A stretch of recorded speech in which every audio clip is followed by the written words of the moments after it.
Hey, how y'all doing? This is Mongo Slay, and this video is going to be about the Hybrid 2 Angelico and Jack Evans, and about an interesting thread that was done on Twitter by Jack Evans. And it's actually very enlightening, and I think it's very mature. So we're going to talk about that. But first, if you are a wrestling fan, if you've been a wrestling fan for a long time, let's say you're over the age of 30, then you likely have heard the name Jack Evans over the last 20 years. He's just been one of the most notorious, he sort of defines independent wrestling as far as just being the flippity flip style of, not really doing promos, but having a lot of moves. If you watched any sort of wrestling, except WWE, because I don't think Jack Evans has ever been there. But anytime that there's flippity flips need to be done, Jack Evans has gotten the job. Even if he didn't keep the job long, he's been there. And along with Teddy Hart, sort of the other flippity flip guy, Jack Evans has been sort of a long running veteran of the Indies. He spends most of his time in AAA, but he's worked pretty much everywhere. He's been on TV 2 or 3 times. He was on Wrestling Society X. He was on Lucha Underground. So a lot of people were excited that Jack Evans was finally going to get sort of a break into the big time. Even though he had been in TNA, it was off and on. But a lot of people were really excited that he was going to get an opportunity in AEW because they figure, oh my God, Jack Evans is actually getting old now. So it's a good thing that he's finally going to get a big broadcast TV, cable TV spot. It's finally going to work out for old Jack because Lucha Underground went under and Wrestling Society X went under. he needs a break. He needs a break. But it didn't really happen. The Hybrid 2 had not been doing anything in AEW. They've been treated primarily either not on TV at all, or when they are on TV, they're usually jobbers. And that has led to a lot of people complaining. Earlier this year, some people complained that Jack Evans and Angelico were being misused, and Jack Evans just said, "No, man, it's a pandemic. I'm being paid to stay at home." I think he lives in Mexico, so he was kind of like, "Hey, I'm being paid to stay at home. I'm not going anywhere." So recently, a guy said to Jack Evans, "Dude, I'm trying to figure out why you and Angelico have been treated like crap in AEW. It really bothers me, bro." So Jack Evans very kindly responded to this young man. I'm assuming it's a young man. And Jack Evans says, quote, "I keep seeing stuff like this, and honestly, we haven't. There is 2 hours to fill, and they don't want to have 2 or 3 minute matches just to stick more people on TV. So there's going to be some downtime as new people are rotated into angles. On top of this, there are little things the fans aren't privy to. For instance, my ring cardio was at a low point. I have improved to 200% now. That in my match with Kenny, we had to cut a good 5 minutes out of it because I was done. Or other things. For instance, to the annoyance of Angelico, I have been pulling skits or schizophrenic styles on everything from in-ring character, gear, and all the way to if we need to do cool moves, more or less cool moves, as a heel team. Finally, on top of it all, and someone needs to teach this in wrestling schools, we straight suck at pitching angles. This is an email to the bookers. So give me a mic and I talk some shit and then we fight and stuff.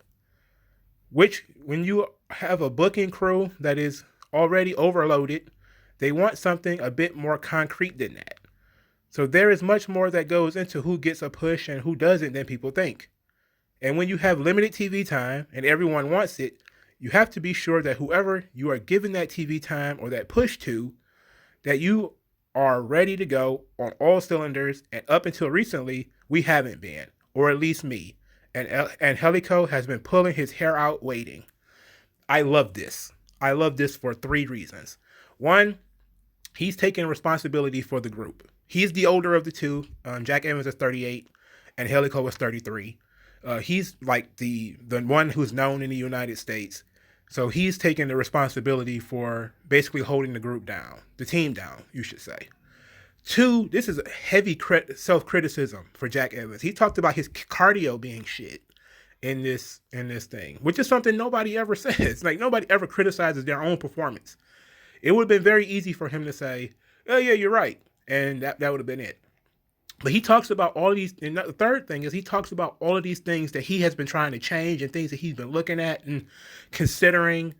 And it's all good stuff. Like whether they should do more or less cool moves as a heel tag team. Like, wow. Who would have thought that people would actually put some effort into it and say, you know what, we're heels. We probably shouldn't do the 630s. We probably shouldn't do all of the flippity flips. You know, the Young Bucks already do that stuff. The Lucha, I'm about to call them Lucha House Party. The Lucha Brothers already do that stuff. Do we really have to do it too? You know, Private Party already does that stuff. You know, it's a way of thinking about how they can get their team to stand out and be different and look different and approach the business differently. That's incredible. That's incredibly mature. Like this is, and it explains everything. You know, it makes it sound like Tony Khan bought a lemon. Okay, like hey, you know, I'm just not ready. I'm just not there. You know, and it's been almost a year, and you know, there's been very little Jack Evans in the ring. You know, it's been some Jack Evans here and there. He talked about the match he wrestled with Kenny Omega for the AAA championship, and how he wasn't really happy about it because his cardio was dog shit. So this says a lot. It says an absolute lot that he put some effort into it, and he gave a fan, and was really candid in why this isn't working and why this hasn't been working. And that says a lot for somebody who has been in the business as long as he has, and people who do have fans, by the way. You know, again, Jack Evans is like Teddy Hart, like Amazing Red, and a lot of those flippity flip guys from like the various independent promotions. A lot of those guys are getting older now. They can't really do the flippity flips anymore. They're trying to look for different ways of sticking around. Some of them are just plain kind of moving on. You know, I heard Amazing Red retired, then he came back. I don't know. But, you know, another thing that I liked that he talked about, he doesn't know how to pitch. He doesn't know how to pitch ideas. He's not really sure how to approach the writers or the bookers or whatever and tell them what he wants to do or what he should be doing. That's amazing. Like everybody sits back. That's you know, it's about agency, right? It's about everybody sits back and waits for your number to get called. You don't know how to take the initiative and go out there and do different things. And because Jack Evans has never really had to work anywhere where he had to take that initiative and go out and do things, he's always kind of been, oh yeah, go wrestle this match, go wrestle that match, go wrestle this match, go wrestle that match. That kind of has hindered his ability to book, you know, or to get spots. Because he says his email to the bookers is, so like, give me a mic and I'll talk some shit and then we fight and stuff. That's like, he didn't put any effort into that. There's no nuance. There's no character. There's no long-term anything involved in that. And I really appreciated this. This is fantastic. I really gave him a standing ovation when I saw this. I was just like, this is great. You know, unfortunately, it says that Jack Evans is going to probably end up being one of the biggest could-have-beens in pro wrestling. Yes, he's small.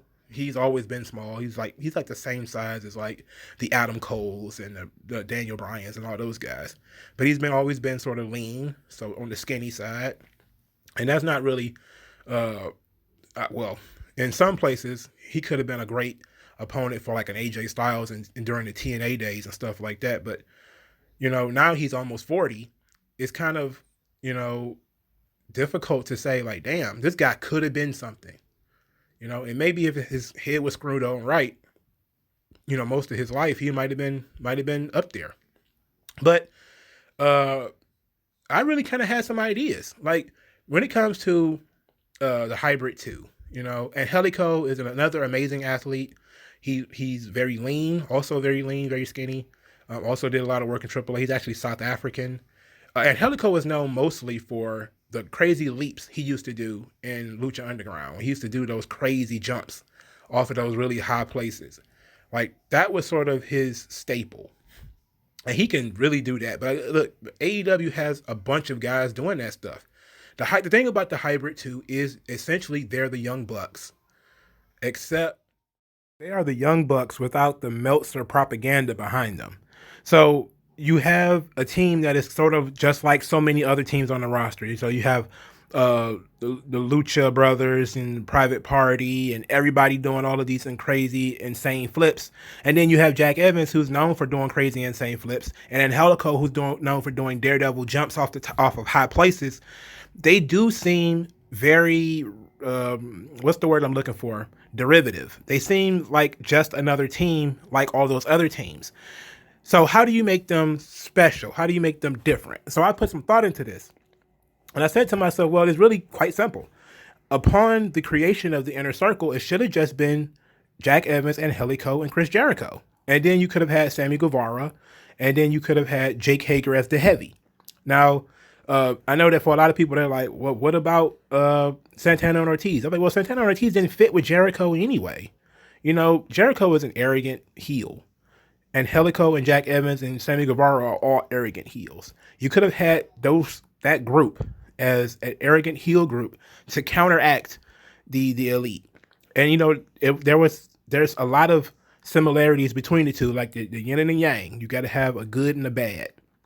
And you could have just done that, where you could have just had Jack Evans and Angelico as sort of the bad guy version of the Young Bucks, where they still could have done some of their high flying stuff, but they cheated more. You know, they took some shortcuts and different things like that. And that really could have made them interesting. But of course, that would have assumed that these guys were in shape and were ready to go when they were signed, which it didn't seem like they are. So I really appreciate Jack Evans and his candor in this situation. And I loved it. I'm really actually rooting for him now, you know, rooting for both of them, because I'm really interested in, okay, if they're going to be on TV now, what are they going to do? And especially since I guess the Young Bucks are sort of since the Omega Hangman Page team is broken up, I really kind of want to see the Hybrid 2 take that next step. You know, like Jack Evans cannot wait, you know, while everybody else gets a push and he just kind of sits around like, oh, okay. He kind of has to get out there now. And, you know, look, I love it. So let me know what you guys think in the comment section below. Like this video, share and subscribe, leave a comment, make sure you get your notifications, and I'll talk to you guys later.